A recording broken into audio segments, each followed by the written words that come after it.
का करे धोखा मिलल बाबा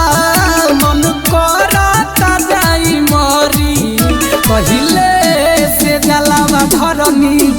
अब ढार के का करे पहिले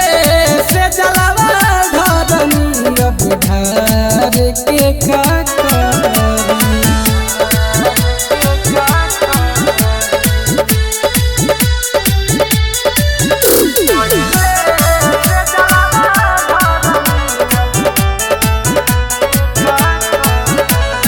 कहली कि साथ छोड़ब ना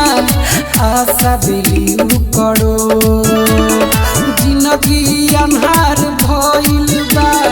देखी न बाबा ए बाबा कहीं से कहली कि साथ छोड़ब ना आशा दिली करो जिंदगी अन्हार भइल बा देखी न बाबा दर्द करता दिलवा हो दर्द करता दिलवा हो बर्दाश्त कैसे करी पहिले से जलावा धरनी अब ढार के का करी पहिले से जलावा धरनी अब ढार के का करी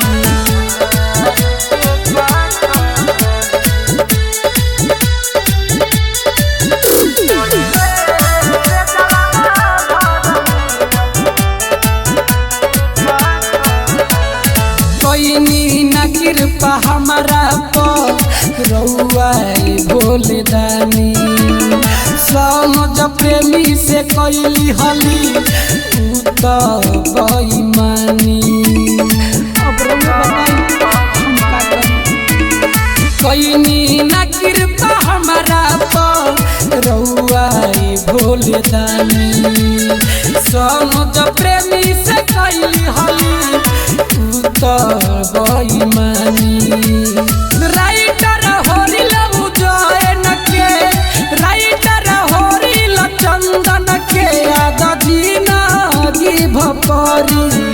पहिले से जलावा धरनी अब ढार के का करी पहिले से जलावा धरनी अब ढार के का करी। Lakshmi recording studio Sugauli.